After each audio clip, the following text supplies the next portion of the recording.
địa bàn trong thời gian qua, tiến độ cắm cọc của dự án vành đai 3 đoạn qua.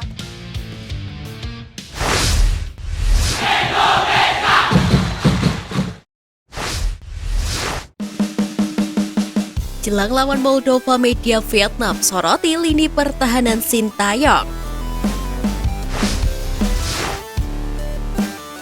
Timnas Indonesia U20 akan melakoni laga uji coba keempat dalam pemusatan latihan atau TC yang sedang dilakukan di Turki.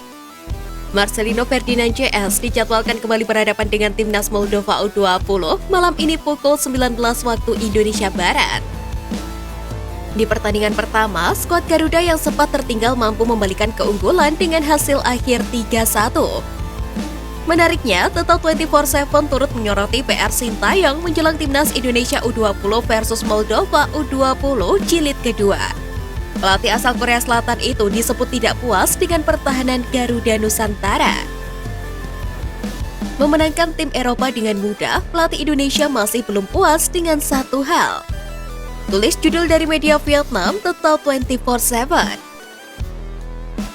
Media ini lantas menambahkan jika Sintayong masih belum puas dengan pertahanan Timnas Indonesia. Sintayong memang mengeluhkan permainan lini belakang anak asuhnya yang masih kecolongan oleh tim lawan. Padahal anak asuhnya memang cukup meyakinkan atas tim asal Eropa itu. Oleh karena itu, untuk pertemuan kedua nanti, Sintayong bertekad untuk memperkuat lini pertahanan Timnas Indonesia U20. Hal ini tentunya dilakukan agar Garuda Nusantara bisa mendulang hasil manis kembali.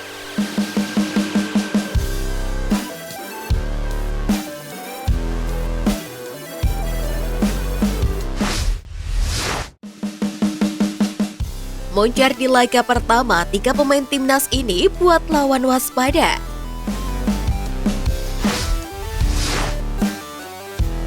Pertama, Zanadin Faris.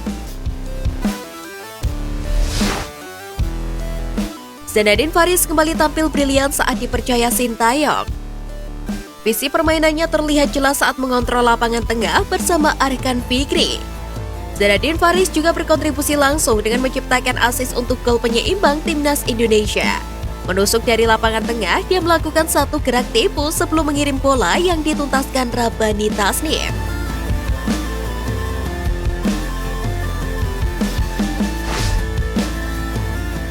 Kedua, M. Ferrari. M. Ferrari membuat lompatan karir yang cukup besar setelah promosi ke skuad senior Persija Jakarta. Tak hanya naik kelas dengan cepat, dia bahkan langsung dipercaya oleh pelatih Thomas Doll yang membuat permainannya semakin matang. Dengan postur yang terbilang tinggi, dia menjadi ujung tombak Indonesia saat mendapatkan bola-bola mati di dekat gawang lawan. Ketiga, Marcelino Ferdinand. Marcelino kembali menampilkan permainan istimewa saat menghadapi Moldova U20. Ditempatkan lebih melebar, tidak membuat peran pemain berusia 18 tahun itu kehilangan tajinya. Dia bahkan bisa bergerak lebih bebas karena hanya menghadapi satu pemain belakang lawan. Berulang kali, aksinya juga menyulitkan barisan pertahanan lawan.